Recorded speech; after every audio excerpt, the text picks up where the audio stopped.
പക്ഷെ ഞങ്ങൾ വിട്ടുകൊടുത്തില്ല. നോട്ട് ഉണ്ടാക്കുന്നതിൽ ഏറ്റവും ആദ്യത്തെ സ്റ്റെപ്പാണ് ഡിസൈൻ. ഡിസൈനിങ്ങിന്റെ കാര്യത്തിൽ പണ്ട് മുതലേ ഞാൻ പൊളിയല്ലേ.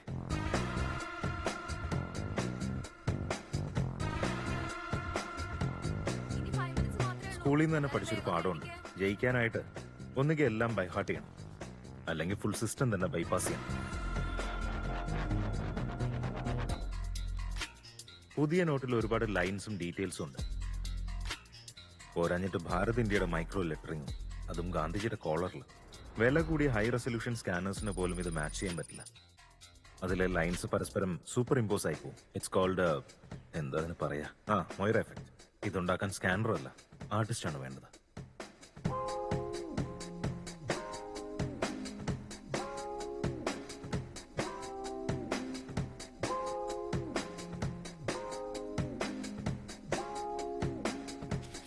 അടുത്ത സ്റ്റെപ്പാണ് പ്രിന്റിംഗ്.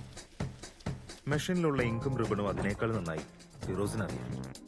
പിന്നെ ഞങ്ങൾക്കറിയാത്ത എന്തെങ്കിലും കാര്യം വന്നാൽ അതിനല്ല ഇന്റർനെറ്റ്. പ്രിന്റിംഗ് തുടങ്ങാൻ ആദ്യം വേണ്ട കാര്യമാണ് മാസ്റ്റർ ഡൈ. അതിച്ചിരി കട്ടപ്പണിയാണ്.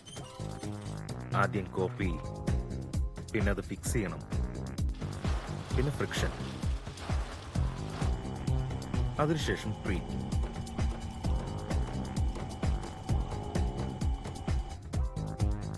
ബേക്ക്, ക്ലീൻ, അത് കഴിഞ്ഞ മാജിക്. ഇനിയാണ് പ്രിന്റിംഗ് തുടങ്ങുന്നത്. പക്ഷെ ഞങ്ങളുടെ കയ്യിലുള്ളത് ഒരു പഴഞ്ചൻ പ്രിന്റർ. അതിലൊരു സമയം ഒരു കളറെ പ്രിന്റ് ചെയ്യാൻ പറ്റും. സോ ഒബ്വിയസ്ലി 4-5 പ്രാവശ്യം പ്രിന്റ് അടിച്ചെടുക്കണം. Print, clean, change, repeat. Print, clean, change, repeat.